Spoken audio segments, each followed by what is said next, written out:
भाइयों बहनों, शांतिकुंज में 9 दिवसीय सत्रों में दोपहर की गोष्ठियों में एक दिन साहित्य विस्तार झूला पुस्तकालय विषय पर उद्बोधन होता है। वर्ष 2016 को साहित्य विस्तार वर्ष घोषित किया गया था। उस समय दोपहर की गोष्ठी में एक 15-16 वर्ष की लड़की के मन में प्रेरणा उठी कि मैं भी यहाँ से जाकर झूला पुस्तकालय चलाऊंगी। उस समय झूला पुस्तकालय का सेट 100 रुपये में दिया जा रहा था। लड़की गरीब परिवार की थी। पड़ोस वाली बहनों के साथ वह शिविर में आई थी।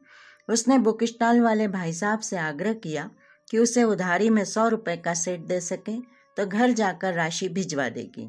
साहित्य प्रभारी भाई साहब ने अकाउंट ऑफिस में खाता खुलवाकर उधारी में उसे सेट दिलवा दिया तथा बैंक अकाउंट नंबर की जानकारी बता दी ताकि घर जाकर वह राशि भेज सके।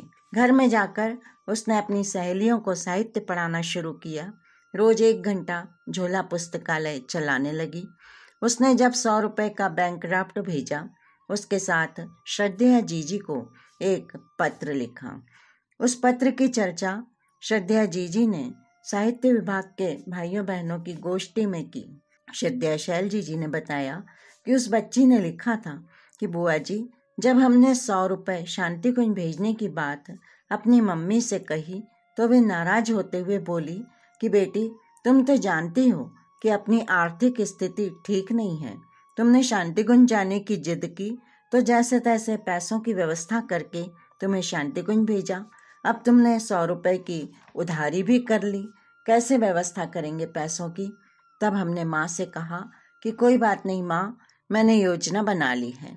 हम लोग आधा किलो दूध रोज लेते हैं, उसमें आप दोनों की चाय बनती है तथा मुझे आप दूध देती हैं।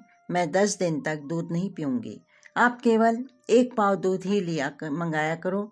इस तरह बुआ जी, हमने 10 दिन में 100 रुपये बचाकर झूला पुस्तकालय की उधारी चुकाने हेतु यह ड्राफ्ट भेजा है।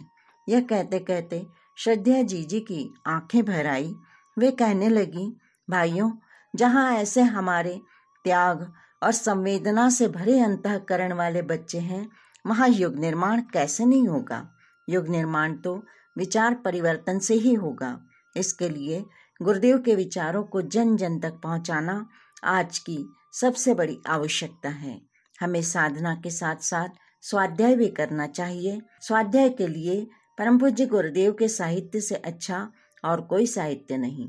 इन पुस्तकों में पूज्यवर ने आज की सभी समस्याओं का समाधान प्रस्तुत किया है। धन्यवाद।